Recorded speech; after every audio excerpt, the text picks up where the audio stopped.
Je mi nesmiernou cťou, že vás dnes môžem privítať na už tradičnom podujatí Hronseckého kultúrneho leta. Dnes sme sa tu stretli nielen na vystúpení kapely, ale dneska to má tak troška sviatočný charakter. A to preto, že budeme krstiť naše občianske združenie. Ja nebudem rozprávať o občianskom združení, na to sú tu povolanejší, ale mojou úlohou je povedať to, že po období snaženia sa nám podarilo túto myšlienku zhmotniť a založiť občianske združenie.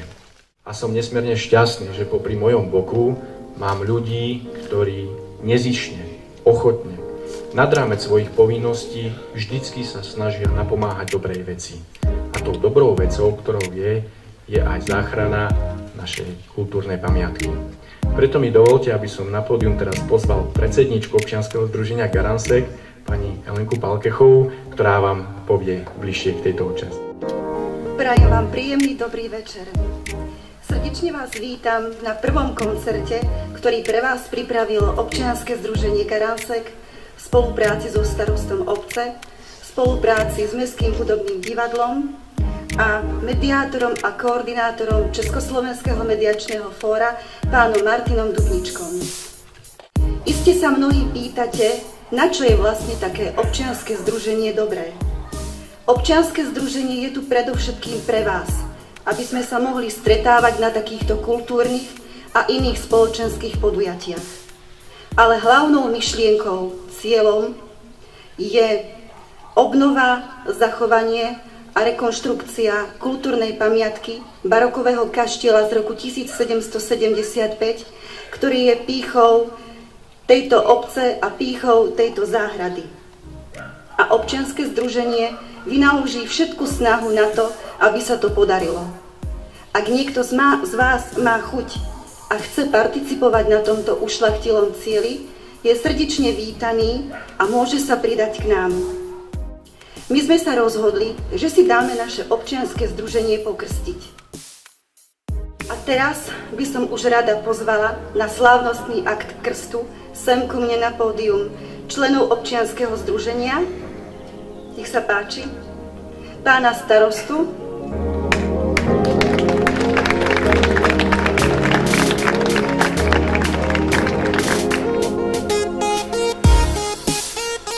a je mi cťou privítať na pódiu človeka, ktorého sme si zvolili za krstného otca združenia, a je ním spevák, herec a scenárista pán Igor Šimek. Nech sa páči.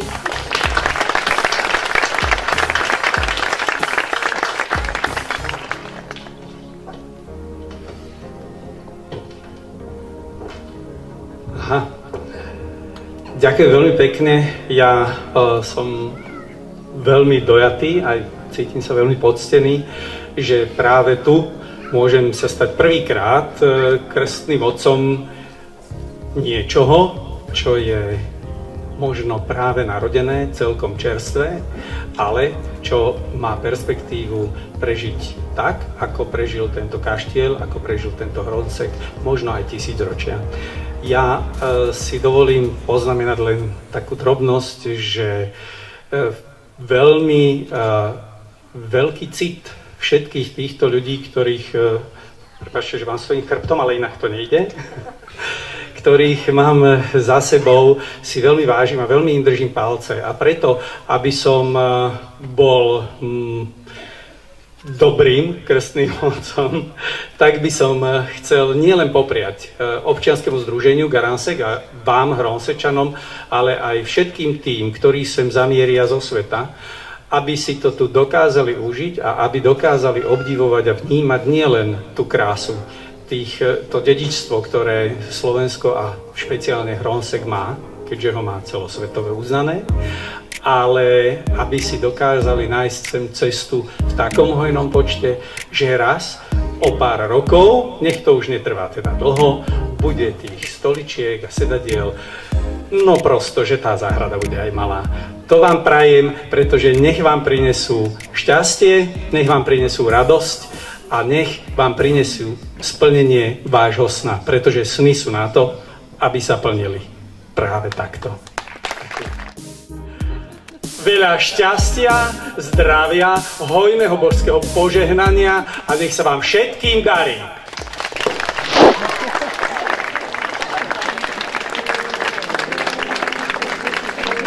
Garansek je pokrstený, Garansek je na svete a Garansek je práve takýto nádherný a krásny, ako ste tu. Ja by som teraz chcel poprosiť štatutárnych zástupcov pani Elenku Palkechovú za naše občianske združenie a pána Šimega za Mestské hudobné divadlo, aby slávnostne podpísali memorandum o spolupráci.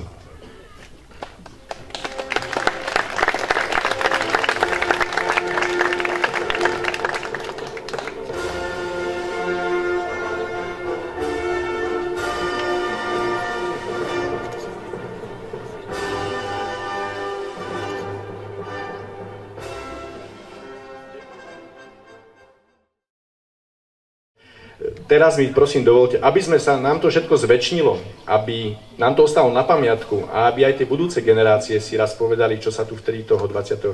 dialo, dovolili sme si rozbehnúť aj kroniku. Ja by som chcel ešte poprosiť pána štátneho tajomníka o pár slov a zároveň aj o prvý zápis do našej kroniky. Ďakujem.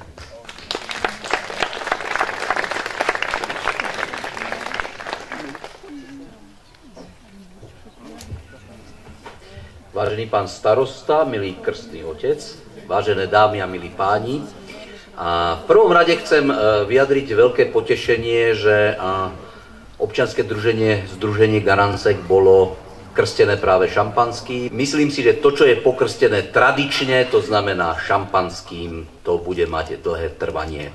Ja teda želám občianskému združeniu, aby sa mu darilo. Máte po svojom katastri nádherné pamiatky. Dneska som si ich v sprievode pána starostu prešiel, naozaj úchvatné a tento kaštiel určite treba dať do poriadku, takže myslím si, že založenie takéhoto občianskeho združenia na tento účel je veľký počin. Dosť funkcionárskym rečiam, aby som nezdržoval, idem zapisovať. Vám, milé dámy, milí páni, želám krásny večer.